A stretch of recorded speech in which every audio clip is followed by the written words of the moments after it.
नमस्कार, मैं अंजना और आप देख रहे हैं दिल्ली ग्राम एक्सप्रेस। आइए एक नजर डालते हैं आज की बड़ी खबर पर। झालू में डीएम के आदेश पर चला बुलडोजर, ईसाई कब्रिस्तान से हटाया अवैध कब्जा। बिजनौर तहसील प्रशासन ने सरकारी जमीन मुक्त कराने का अभियान चलाया। दुकान दीवार ध्वस्त, दो पक्षों ने कब्रिस्तान होने का किया दावा। जिलाधिकारी जसजीत कौर द्वारा सरकारी व धार्मिक संपत्तियों से अवैध कब्जा हटाने के आदेश जारी किए गए। इनके अनुपालन में तहसील चकबंदी विभाग व नगर पंचायत झालू की संयुक्त टीम ने गुरुवार दोपहर करीब 2 बजे ईसाइयों के कब्रिस्तान पर बने अवैध निर्माण ध्वस्त कर दिए। बुलडोजर से दुकान में दीवार गिराए जाने के दौरान मौके पर भारी भीड़ जमा हो गई। झालू नेहटौर मार्ग पर स्थित इस जगह पर लंबे समय से विवाद चला रहा है। प्रशासन ने सरकारी अभिलेखों के अनुसार कार्रवाई की, जबकि दोनों पक्ष दावा ठोक रहे हैं। चकबंदी लेखपाल सेवाराम ने बताया कि पूर्व में कई नोटिस जारी किए गए थे, लेकिन अवहेलना की गई। अब बुलडोजर से अवैध निर्माण हटाकर पिलर लगवा दिए गए हैं। फिलहाल शांति बनी हुई है। इस दौरान सहायक चकबंदी अधिकारी भगत सिंह, चकबंदी कर्ता जितेंद्र सिंह, राजस्व लेखपाल विवेक कुमार व नगर पंचायत अधिशासी अधिकारी मौजूद रहे। सरकारी रिकॉर्ड में दर्ज ईसाई कब्रिस्तान ईसाई मेथोडिस्ट समुदाय के वैभव बेली व गौरव बेली ने बताया कि 1919 से नगर पंचायत व सरकारी अभिलेखों में ये ईसाइयों का कब्रिस्तान दर्ज है। मुस्लिम समुदाय के कुछ लोग अनसुद्दीन, रईसुद्दीन, रिजवान व कफील आदि ने वक्फ संपत्ति बताकर कब्जा जमाया था। 17 अक्टूबर 2025 को Joshua Thomas CMC church property chairman ने डीएम को शिकायत की, जिस पर यह कार्रवाई हुई। वक्फ कब्रिस्तान का दावा मुस्लिम पक्ष के मोहम्मद राशिद, शादाब, शहजाद, शमशाद, नौशाद, कमरुल हसन व वसीम ने उत्तर प्रदेश सुन्नी सेंट्रल वक्फ बोर्ड के कागज दिखाते हुए इसे वक्फ कब्रिस्तान बताया। तहसील टीम ने दोनों पक्षों को शांत कर न्यायालय में आपत्ति दर्ज करने की सलाह दी। कार्रवाई की जा रही है, ये किस बेस पर की जा रही है?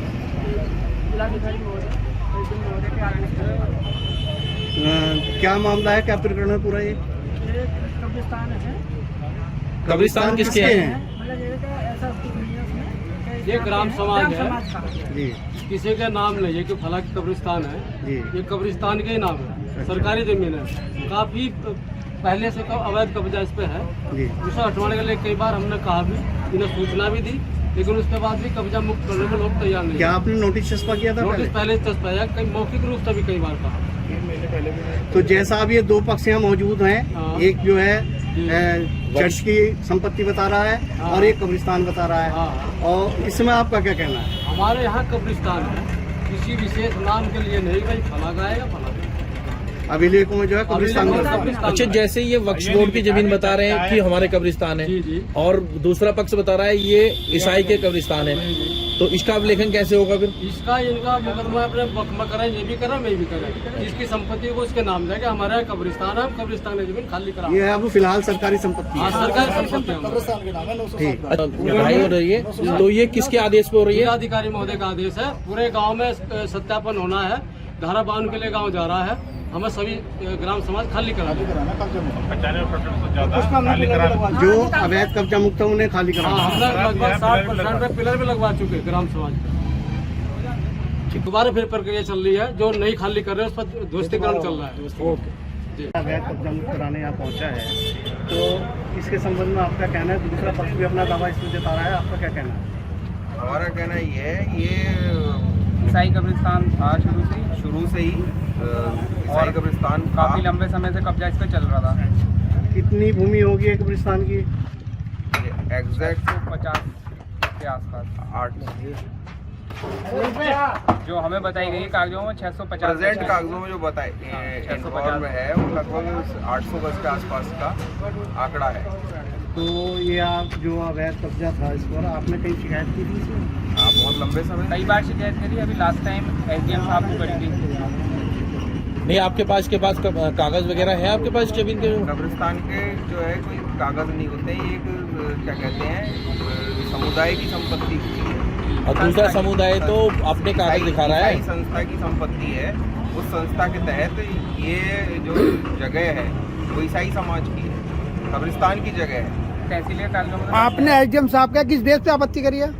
कब्रिस्तान की जमीन पे ये जो भूखंड बना रखा है और ये अनैतिक कब्जा नहीं, कोई कागज आपके पास नहीं, कुछ आप इस कैसे संपत्ति बता सकते हैं? आप उसकी चर्च की संपत्ति कैसे बताते हो? कुछ लिखित में नहीं, कुछ नहीं, आपका कैसे बताओगे? कब्रिस्तान की किसी के पास आप में से पेपर सब लोगों के पास है, नहीं होते, जिन जिनके कब्रिस्तान सब लोगों के पास अपने कागज हैं। वो उस पेपर को लेके दूसरे आए, पक्ष अपने कागज दिखा रहे हैं, आप होते दिखाइए। हैं ना, जी, जी। कब्रिस्तान के सबके कागज होते हैं, लिखित बैनामा होता है उसका कब्रिस्तान, जो वो सबके पास। कब्रिस्तान का बैनामा इसका क्या कहते हैं और गजट कमेटी होती है उसकी। गजट के अंदर कब्रिस्तान लिखा हुआ, तहसील के अंदर लिखा हुआ है। कुछ सरकारी संपत्ति वगैरह आप उनको बता रहे हो तो कोई कागज तो होना चाहिए था ना। अभी तहसील के उनकी जमीन पर, इसके बारे में आपका क्या कहना है? जी इनका तो पता ही नहीं चले कैसा आ गए, तो अपनी मनमानी कर रहा है। ये आपकी जमीन है, ये वक्फ की जमीन है, ये वक्फ बोर्ड की जमीन है। बोर्ड में दर्ज है। तो आपने अधिकारी को पहले नहीं बताया था कि पता नहीं एकदम कहाँ है। तो इन्होंने हमें इतना दी थी, कागज सीता इतना देखते तो पता चलता। नहीं, ये वक्फ बोर्ड की जब जमीन है तो ये आदेश पे ये अधिकारी यहाँ आए हैं, तो आपने जो इससे पहले क्यों नहीं सूचना दी अधिकारी? अरे इन्होंने हमें सूचना नहीं दी और अब जो है इन्हें बात हो गई इनसे, इन्हें समझा दिया, कोई दिक्कत नहीं। नहीं, अधिकारियों का तो ये कहना है कि हमने कई बार नोटिस चस्पा किए हैं, मौखिक बताया गया है। पता नहीं किसे कौन भी गए हैं? क्यों बना लिया? 907 नंबर। अच्छा, ये दुकान जो बनी हुई थी इन पे आपने किराए पे दे रखी थी? बहुत पहले बनी हुई है। तो वक्फ बोर्ड की जमीन में बनी हुई है? पहले बनी हाँ, ये वक्फ बोर्ड की जमीन में बनी थी। जैसा दूर अच्छा, वक्फ बोर्ड किराया ले लिया था या कुछ से दी दुकान? पैसे ही दे रखे हैं, कल हटवा देंगे। जैसे दूसरे पक्ष का जो आरोप है कि ये जो चर्च की कब्रिस्तान है, तो इसके बारे में आपका क्या कहना है? क्या ये चर्च के कब्रिस्तान है पहले से या? नहीं, चर्च के नहीं है, हमारे रिपोर्ट रिजवान सिद्दीकी। अब तक के लिए बस इतना ही, फिर मिलते हैं एक ऐसी ही बड़ी खबर के साथ। तब तक के लिए नमस्कार और देखते रहिए दिल्ली क्राइम एक्सप्रेस। अगर आपको वीडियो पसंद आई हो तो लाइक करें व शेयर करें। ऐसी लेटेस्ट अपडेट पाने के लिए बेल आइकन को प्रेस करना ना भूलें। अगर आप हमें फेसबुक या फिर ट्विटर के माध्यम से देख रहे हैं तो हमारे पेज को फॉलो, कमेंट करना ना भूलें। धन्यवाद।